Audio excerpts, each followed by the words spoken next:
So recently, a rather interesting thing happened, and the person who initiated it is the exact last person I would have expected to be the one to initiate it. And that is that Alexandria Ocasio-Cortez went on social media recently and posted saying that she wanted to hear from the people who paradoxically voted blue down ballot and then still voted for Donald Trump for the presidency. And she said, "I'm not going to attack you. I'm not going to, I'm not going to attack you. I'm not going to put you on blast. No judgment. I just want to hear what your reasoning was."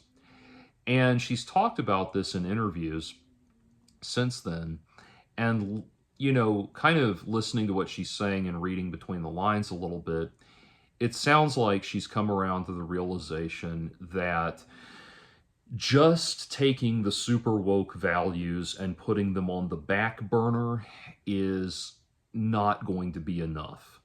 As was what happened with the Harris campaign, it's not going to be enough. There's going to have to be a fundamental shift back towards a center-left ethos within the Democratic Party, the Democrat Party, that is not catering to the loony extreme on that side.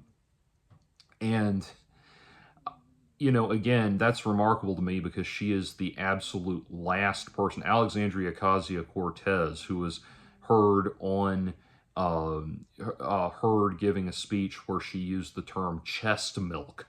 That Alexandria Ocasio-Cortez has taken her pronouns out of her bio and is now and seems to be taking baby steps towards the realization that this thing has gone too far. And I thought that was interesting. Again, like I said, she's the very last person I would have expected to be the bellwether for that realization. But she was, and it seems like we're starting to, there's starting to be some understanding of an equal and opposite reaction. That and I say this to reemphasize, I voted for Kamala. I was proud to vote for Kamala. I was heartbroken when she didn't win. But one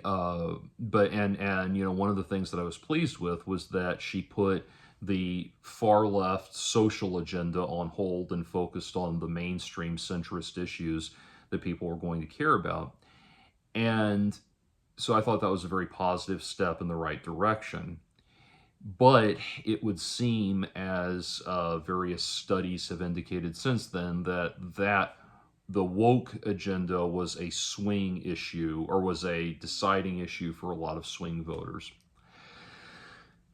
And again, like I said, reading between the lines of what she said, it seems like she's come around to a realization that this is not going to be sustainable. And certainly when Donald Trump, someone as vile and reprehensible as Donald Trump, is able to get the presidency twice, it is certainly high time for the opposition party to take a long, hard look at itself. And so I see that as being extraordinarily positive. But above and beyond just that, just the left looking at itself and realizing, as Bill Maher said on his most recent New Rules sketch, people look at the left now and think it's just one big Portlandia sketch. Aside from instead of just the left looking at itself, pardon me, we're going to have to start looking at the way in which people kind of live in their own bubbles. And it occurs to me that two examples of these bubbles have cropped up in unfolding stories that I've been following. One unfolding story has been the story of Nick Fuentes, and I talked about that in one of my recent videos. Nick Fuentes, of course, has gone viral with his videos where he announces "your body, our choice" to women, and he is now, despite all of the backlash, he is double, triple, quadrupled, quintupled down on on his rhetoric, and is now brazenly saying that he has the right to determine when women, do and don't have sex, and that sort of, and with whom, and that sort of thing. So now he's loudly and proudly shouting out what he sees as his right to rape women and that sort of thing. So this has understandably caused no small amount of outrage. And certainly, my deadpan demeanor notwithstanding, I join in that outrage, even if I'm not outwards about it. Turn around, and there's another issue I've been following, which is the issue of Daniel Penny, who is currently on trial for the killing of Jordan Neely. Now, Jordan Neely, if you've forgotten, was a young man who boarded a New York City subway a couple of years ago, or was it earlier? It may have been earlier this year or late last year, sorry. But he boarded a New York City subway car. He was homeless. He started ranting and raving in a way that was off-putting and potentially threatening to some of the passengers.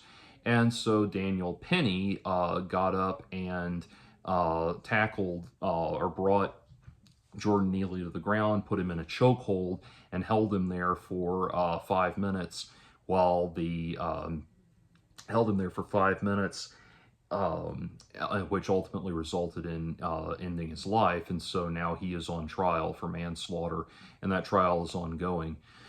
And I just read the updates on it. So in both of these cases, it's interesting how one side or the other, or both sides, kind of lives in a little bubble as far as what happened, where they are only, it's as if they're only aware of a specific component of what happened and latch on to whatever component it is that they think is going to kind of bolster their side, that sort of thing. And in the case, going over to Nick Fuentes, there's a woman who recently got in an altercation with Nick Fuentes. She was outside of his house. This has been in the news. She was outside of his house taking pictures of the house, and then she went up and knocked on the door, at which point he opened the door and pepper sprayed her and told her, "Get the fuck out of here," pushed her off the front step, and took her phone away from her and took it into the house with him, which was demonstrated on video. She was apparently able to reacquire the phone, get the phone back from him. She has pressed assault charges against him, and people on the left are now crowing about how putting her entirely in the innocent position and putting him entirely in the victimizer criminal position, and she's pressed charges against him. So we're going to look at that first, and we'll go back to the Daniel Penny Jordan Neely thing. So in this case, she's pressing assault charges, and I bring this up because I was watching Overtime with Bill Maher, and somebody asked about the whole Nick Fuentes thing, and this one of the panel guests said, "Oh, and he pepper sprayed a woman," and they all just groaned and moved on from there, as if to suggest that he had done this apropos of nothing. I want to stop and re-emphasize, I have no sympathy for Nick Fuentes. My heart is entirely with the people who are infuriated by him. But we're looking at this from a legal perspective to make a very important point. This woman has filed an assault charge against Nick Fuentes. She's not going to get anywhere with it, and here's why. When she went onto his property, first she was taking, under Michigan law, in order for it to be considered assault, the person has to be acting in such a way that would put the person at risk for severe bodily harm, or believe that they were at risk for severe bodily harm. And you're really not going to like this, but he's going to have a much better case of proving that she was assaulting him. See, she was standing outside his house taking pictures at exactly the time that he was in hiding because he was in fear for his safety, given the current situation that he was in. Again, he's stoking this fire over and over again. I'm not denying that. I'm just looking at the circumstances of what's going on here. Now, she's taking pictures of his house, and she looks exactly like the kind of people that are threatening him with harm. She's has the very visible outward appearance of the sort of far left Tumblrista, if you will, that's been doxing him and spreading his information around. And she's standing outside taking pictures of his house. Then she comes onto the property and knocks on the door, at which point he opens the door, pepper sprays her, and tells her to get the fuck out of there. So he takes her phone away from her now, and he pushes her off the step and takes her phone away from her. Now, he may have while she doesn't have much of an assault case, she might have a case for conversion. He took her phone. If he had not returned the phone, that would have been theft. But he returned the phone, so it's technically just conversion, which is when you take someone's property without asking them and then return it to them. In the case of conversion, she could be entitled to compensation up to 3 times the total cost of the damages if, in fact, the item was damaged. So say if he damaged the phone in a way that cost $100 to repair, she would get $300, that kind of thing. So she might reasonably have that case against him if there's damage to the phone.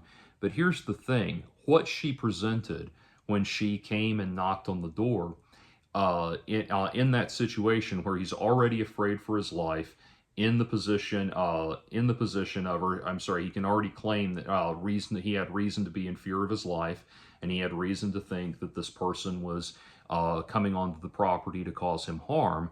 At that point, her behavior could potentially constitute assault. And so, irrespective of that, though, he is within his rights to remove her from the property. Again, I want to reemphasize, I have no sympathy for Nick Fuentes whatsoever, but we need to look at how the court is going to look at this, and that's very, very important to consider. Because what's going to happen most likely is she's going to lose this case, or she'll just withdraw it altogether, but she'll lose this case and potentially have opened herself up to criminal penalties that she may be responsible for. And if that is the case, what's going to happen on the left is they're going to run hog wild, proclaiming that this poor woman was unduly trod upon by a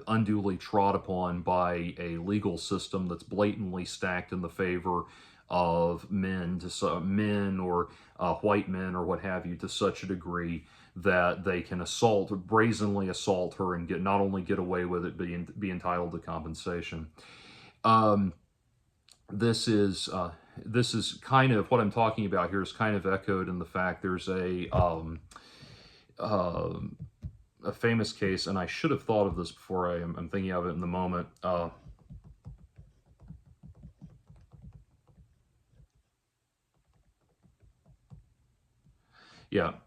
Famous case of there's a woman in Florida, Marissa Alexander, that I need to pull up her name. There's a famous case in Florida of a woman named Marissa Alexander who was jailed for firing a warning shot. That was the story that went to that was the story that got out in the press, and, a lie gets halfway around the world while the truth is still putting on its shoes. And so people ran hog wild with the idea that this poor woman had been put in jail for firing a warning shot at her husband. In reality, what had happened was she had told her husband that she wanted to leave the house. There had been an argument. She was going to leave. He made no attempt to stop her.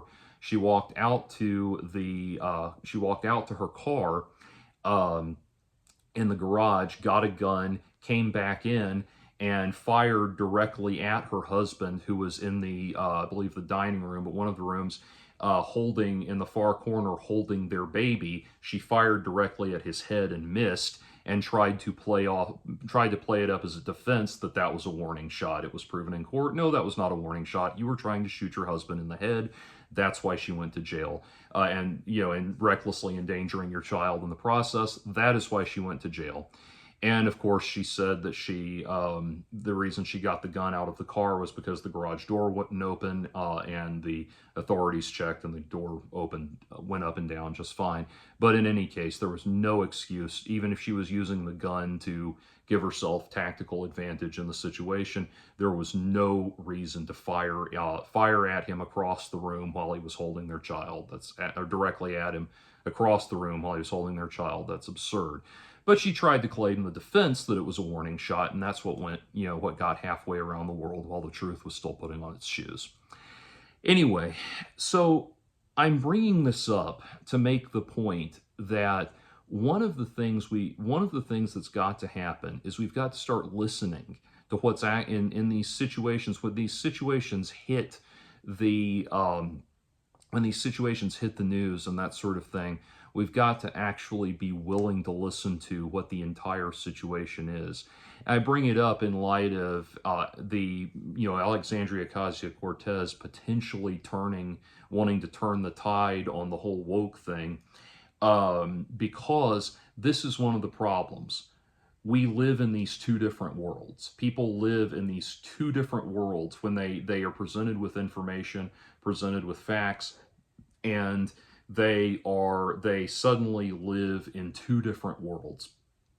And it is utterly bizarre, but they don't even, I'm bringing these things up to point out how they don't even agree on the objective nature of reality. And bringing that around to the Daniel Penny case, this is an example where the right wing is ignoring the objective reality of the situation, kind of like they did with the Trayvon Martin situation and with the Ahmaud Arbery situation. And I know people on the right are going to write in saying, tell me exactly what they did wrong in those situations. I'd love to hear it. There's no point. There's no point in trying to explain it to you. You're going to have to get there on your own. But anyway, using the Daniel Penny situation, this is a very, on the conservative side, this is an ongoing thing where, white vigilantes thinking that they ought to somehow curtail or monitor the behavior of black people and that kind of thing. That's what keeps and I know George Zimmerman, not white, but he does fall within a certain continuum of this ongoing problem. But anyway, again, white vigilantes thinking that they have to police the behavior, they're somehow entitled to police the behavior of black people and that kind of thing. Jordan Neely is just a very recent manifestation of this. But one of the things that's been bouncing around the conservative echo chamber about the Jordan Neely Daniel Penny situation is that authorities have testified that when they arrived on the scene, Jordan Neely had not yet died, and that they did not provide CPR to him because he was so filthy that the commanding officer on the scene felt that there was a real risk that the officers could contract HPV. Hepatitis. Could contract hepatitis or some other illnesses, and he couldn't ethically subject them to that. So they were not able to give him CPR on the scene. So the right wing has been running hog wild now, saying, "Well, see, that proves that Daniel Penny didn't kill Jordan Neely." No, it doesn't. No, it doesn't. That just proves that he was dying when the police got there. It's not a sports bout. He doesn't have to. He doesn't have to be. You're not judging whether or not this is a technical knockout. It's there's not the law is not, well, he has to die before the police get there. Otherwise, it doesn't constitute having died as a result of his injuries. No, he had lost enough oxygen to his brain from that chokehold that he was in the process of dying. And just because he had a faint pulse does not mean that it was not Daniel Penny's direct and specific actions that had caused him to die. Now, as I say this, I just read the most recent update on the story, and Daniel Penny's own military martial arts instructor has testified that the chokehold that Daniel Penny used is what's known as a blood choke, and it is a choke that is only meant to be administered for about 3 seconds at a time, or else it becomes lethal. And Daniel Penny held Jordan Neely in that position for about 5 minutes. On top of that, they showed the officer, the training officer, video of what happened, and he's pointed out that Daniel Penny is incorrectly performing the chokehold, which increases the potential for for it to be lethal and that kind of thing. The point being that there is a reality here, a very objective reality here, that's pointing more and more towards Daniel Penny, yes, having been directly responsible for the death of Jordan Neely. And at that point, it's going to come down to whether or not the jury believes that yelling on the punishment for yelling on the subway ought to be the death penalty. And so I bring all of this up to say that both of these sides exist in their own objective reality. Their own subjective reality. Neither of them wants to deal with things as they objectively exist, because the nanosecond that they do, they feel like they've ceded some ground to the other side. And now I'm going to bring in an example of, I'm going to bring in a very controversial example that both sides are wrong about. And that is the case of Kyle Rittenhouse. Yes, both sides are wrong about that. Now, first we'll start with what happened with the way the left sees it. I was going to do a video on the whole Kyle Rittenhouse situation back when it happened and never got around to it. So I have this short quote here. Amber Ruffin, who is somebody, is a late night host I cannot watch because she grates, her voice, her whole vibe, everything grates on my nerves with her in the extreme. But she started this comment she made about Kyle Rittenhouse went up in the aftermath of his acquittal and started being taken down everywhere very quickly. I think probably because NBC was realizing that it was potentially defamatory. But I was able to write it down verbatim, word for word, before it was taken down, back when when it was put up and originally put up. And it goes like this. Says, you guys, I have my own show. I have a responsibility to say things that people need to know that aren't being said. It's a cool opportunity that I don't take lightly. There are very big, obvious truths that no one wants to say on TV, but I will. Now, just a few minutes before we started taping this show, Kyle Rittenhouse, the man accused of shooting 3 people during a Black Lives Matter protest, was declared not guilty on all charges. So I can't believe I have to say this, but it's not okay for a man to grab a rifle, travel across state lines, and shoot 3 people and then walk free. It's not okay for the judicial system to be blatantly and obviously stacked against people of color. It's not okay for there to be an entirely different set of rules for white people, but I don't care about Kyle Rittenhouse. I don't care about that racist judge, and I don't care about how fucked up that jury may be. White people have been getting away with murder since time began. I don't care about that. I care about you. And I can't believe I have to say this, but you matter. You matter. Every time one of these verdicts comes out, it's easy to feel like you don't, but I'm here to tell you that you do. You matter. You matter so much that the second you start to get a sense that you do, a man will grab a gun he shouldn't have had in the first place and travel all the way to another state just to quiet you. That's the power you have, so don't forget it. Okay. What she just said there is a complete fabrication.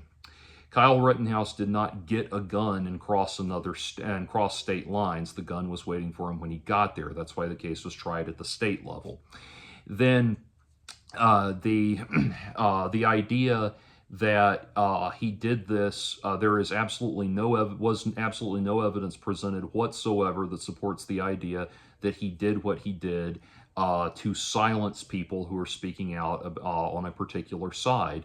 And furthermore, this was not a crime committed again. While it was in the context of a Black Lives Matter protest, the crime of which he was accused did not involve any black people at all. It was a white shooter and three white, I don't want to say victims, shot recipients.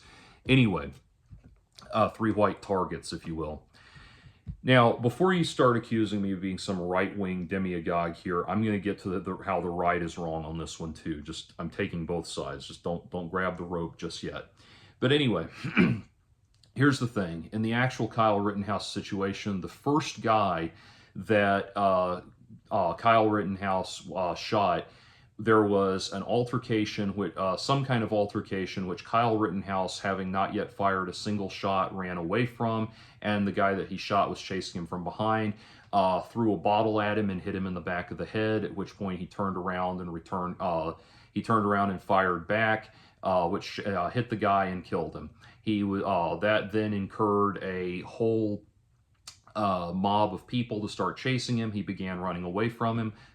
Two of those people broke out ahead of him. One of them hit him in the back of the head with a skateboard, which knocked him to the ground, at which point he turned over and fired a shot, killing that guy. Then a third and final person was coming towards him, which he shot and wounded.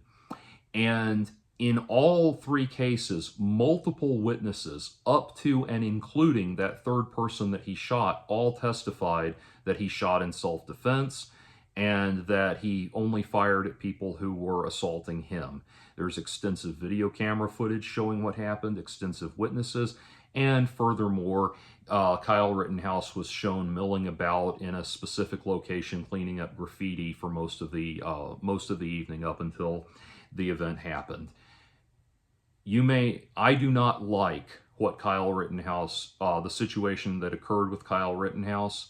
It was needless, pointless, awful violence that I do not condone and I do not approve of. In the eyes of the law, however, he correctly applied self-defense law. He correctly abided within self-defense law, and the jury acquitted him for that. It was in no way, shape, or form an endorsement of intimidation tactics against black persons, black citizens, or black protesters, or anything like that. Now, again, put the rope down. I'm going to go over to the right-hand side now. Now, the problem is the right has a delusional perspective on Kyle Rittenhouse as well, and that delusional perspective is that they hold him up as some kind of hero. The right has got this seething gooner boner just raging hard on for vigilante violence. It's just their favorite thing in the world. Like it's like it's as if the poster child for modern conservatism should be the Michael Douglas character in Falling Down, only he is like way too articulate and witty and satirical for what they're trying to get across. Maybe the postal guy, I don't know, but from the games or the movie, I don't know. But the right has got this absurd, raging hard-on for vigilante justice, or vigilante killers and vigilante acts of violence that is just would be pathetically absurd if it wasn't so disturbing. And in this case, that has manifested in the way in which they lionize Kyle Rittenhouse and hold him up as some kind of almost godlike figure on the right now and everything. And people like to say there's two things that people on the right like to use to justify what happened with Kyle Rittenhouse. One, they like to say he did nothing wrong. That is not true. He may not have broken the law, but in terms of bad ideas and being in the wrong place at the wrong time, he did a lot of dumb things he shouldn't have done. His mommy should not have driven him to his friend's house so that he could go on that protest. He should not have gone on that protest or that so that he could go on that kind of go to that protest, whatever his role in it was, I should say. He should not have done that. He should not have had access to that gun. He should not have taken a high-powered assault rifle into that situation. He should not have. He should not have been in that situation at all. Oh, and one other thing, one quick thing, is I forgot to put this in. From what I understand, witnesses also confirmed that the first person that Kyle Rittenhouse shot had been going up to people with guns at the protest, trying to goad them into taking a shot at him. So there's that element as well. But anyway, he should not have had the gun. He should not have been there. He should not have thought that he, as a juvenile, was in the position to be some kind of vigilante defender of public buildings that are already insured as it is, and that kind of thing. And he shouldn't have been there. He should not have, even with the best of intentions, he should not have been there. And I know people on the right are going to write in and say, but Julian, are you seriously saying that people should just not do anything when blah blah blah blah blah? You have a right to defend yourself when you're in immediate danger. What you should not be doing is driving from one state to another to get a high-powered assault rifle and play like Rambo Boy Scout trying to, clean up graffiti and hand out first aid and all that shit. No, you're a minor. You shouldn't be there. You shouldn't be doing that. There are, there are trained professionals that can handle the medical problems. There are trained professionals that can clean up graffiti. He never should have been there in the first place. He did a lot wrong. The other thing that they try to bring up is they point out that two of the people that Kyle Rittenhouse shot had had histories as sex offenders. And they try to use that to justify what he did. That is a complete non-issue as far as the situation that Kyle Rittenhouse found himself in. He was not put on trial for the vigilante killing of sex offenders because they were sex offenders and acquitted for that. He was put on trial to determine in a court of law whether or not he had correctly applied self-defense law. That's it. All of this stuff, this is the problem. This is one of those problems that they do. They did the same thing with Trayvon Martin. They tried to do the same thing with Ahmaud Arbery and all of this stuff where they say, oh, well, before the situation at hand, he did this, that, and the other violent thing or antisocial thing or criminal thing, and that somehow justifies what happened in the vigilante shooting situation. Kyle Rittenhouse was not acting as a vigilante, but in the shooting situation, somehow that justifies what happened. No, it doesn't. Immoral behavior that the person committed at some other time that the person who used physical force against them did not know about and had no reason to invoke in relation to this situation is irrelevant. It's totally irrelevant. And so there's these people on the right that hold up Kyle Rittenhouse as some kind of god. He's just their fucking godhead because vigilante violence is their favorite thing in the world. And they love that he got away with it and all of that, or that he carried some of it out. And in all of these situations that I'm describing, people are completely incapable of coming to an objective reality about what happened in these situations. People are unable to agree on fundamentally even the nature of what happened in these situations. It's kind of like one situation that I officially decided I will have no opinion about whatsoever was the situation with Breonna Taylor. Now, did I want her or her boyfriend to get shot dead? No, absolutely not. But it's weird because it's like whatever position you have in talking about the Breonna Taylor situation, people come into it with, oh, so you think it's okay for blah, blah, blah. Like, whatever your position is, there's no concept of people believing you took that position in good faith. They believe that you are, either you are going to take a position that pisses off people on the right or pisses off people on the left. Either way, you're going to have people screaming at you. So when the whole Breonna Taylor thing came out and people were wanting my opinion on that, I finally just said, I have no opinion. No, I'm not going to make a judgment about who was or was not right or wrong in that situation. And I will thank you not to blow up my comment sections with a bunch of crap about your opinion about the whole Breonna Taylor situation. The point is that as these things start to happen, one side or both sides becomes completely ideologically blind to the reality of the situation. And that is a very unfortunate facet of where we're at right now. And if we want to turn the corner on this, there is the whole, bringing it back around to Alexandria Ocasio-Cortez and her kind of coming around to a dim realization that it's time to retire the woke stuff. There has to be that has got to be a ceasefire on both sides.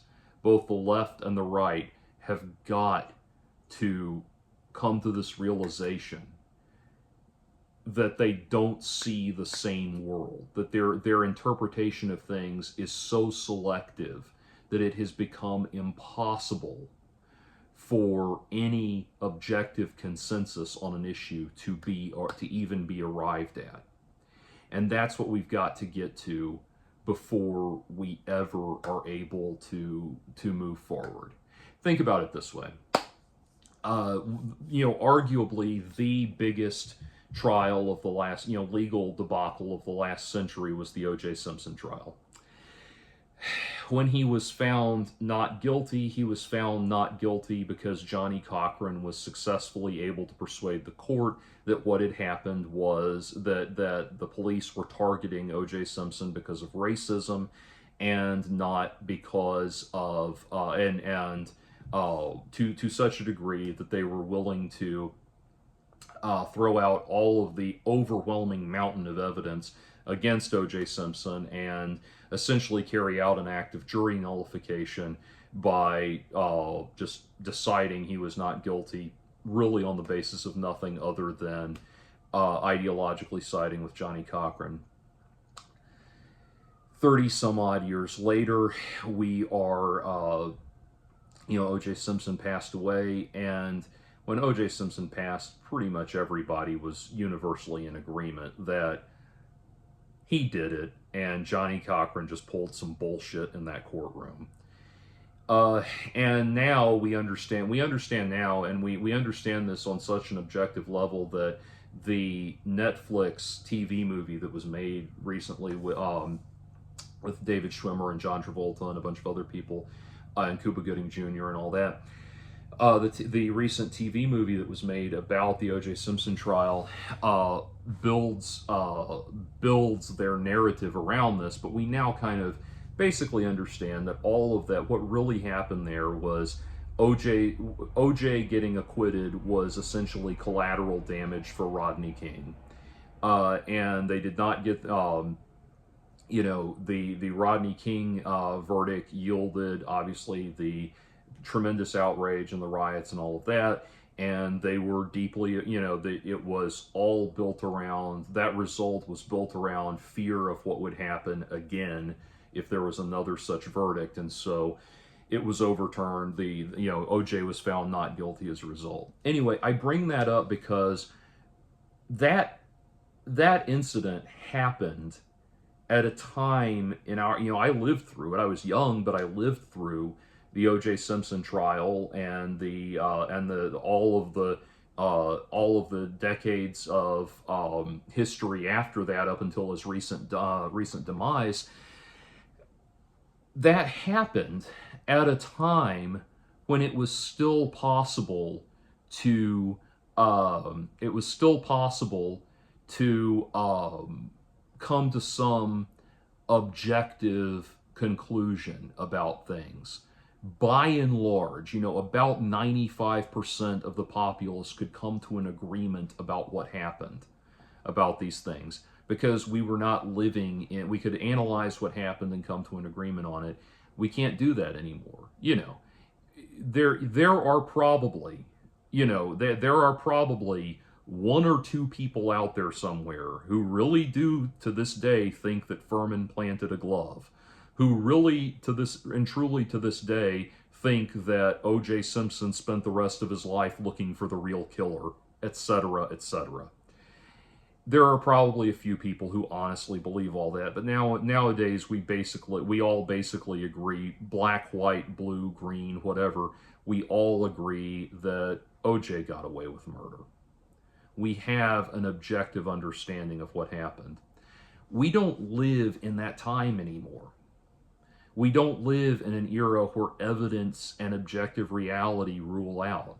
We live in a time where biased news sources feed people stories that they want to hear, and the people know that it's biased news that's only feeding them what they want to hear, and they're fine with that because they're looking at these things not in the pursuit of truth of what actually happened, but in the pursuit of finding reasons to hate the other side. So yes, Nick Fuentes pepper sprayed a woman, but it was in a situation where he had reason to be afraid for his safety.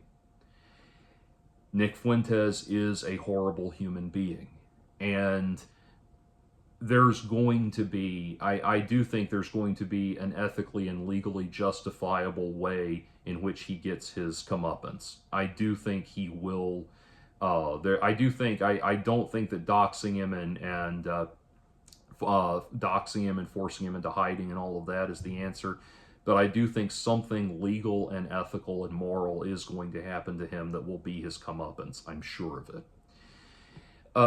So anyway, I just bring that up because this is two situations where people, instead of evaluating it from a objective standpoint, this situation and the Daniel Penny situation, people are instead like peeling away things that are not helpful to their side, and just acknowledging only those facts. I heard one person on YouTube who was talking about the Nick Fuentes thing, saying, "Well, gosh, if you can pepper spray or if you can assault somebody for just knocking on your door, that's going to, people are going to start beating up Jehovah's Witnesses and things like that." It's like, no, context is key. She had been taking pictures of his house at a time when he was being doxxed. I don't remember if she was the person who had doxxed him or she was responding, she was going to his house because of the doxing. But either one of those situations, if she's either one of the, or she is either one of those people, and in that case, being either one of those people, either someone doing the doxing or acting on in response to the doxing, yes, from a legal standpoint, what she is doing is an attempt to intimidate, and he had reason to fear for his safety. So then another thing they'll say is, well, she was a little bitty woman and Nick Fuentes was a big huge man, and it's like, wait a minute. Little bitty women can carry guns and knives and any number of things that can render them harmful to you. This is and this gets to a personal demon of mine, which is that I was over 6 feet tall since I was about 12 years old. And so consequently, what I was told by my teachers was that if some kid in my class that has a spine like a toothpick wants to start punching me or hitting me with things or that kind of thing, I just have to take it because I could seriously hurt him. I'm like, yeah, no shit, that's the point. Yeah, he's supposed to fuck around and find out. Like, he's supposed to think, he's supposed to, next time he finds himself in that situation, he's supposed to think, gosh, I didn't like drinking, I didn't like eating all my meals through a straw for 6 months. I don't think I'd want to do that again. And so, no, I'm not suggesting that something like that happened to that woman. I was saying that to go for a little bit of a laugh. I know it doesn't come across. That's why I have to explain it. But anyway, the point being that that's also a garbage defense. She had no reason to be there. He was completely within his rights to order off the property. And I want to pause and reiterate that again, I have no emotional sympathy for what he's going through whatsoever. None. I'm only talking about the legal realities of this situation.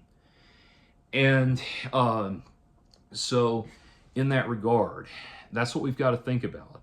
We've got to be able to come to an objective consensus on these issues before we will ever turn the page on this woke, anti-woke madness that is consuming or has completely consumed our country.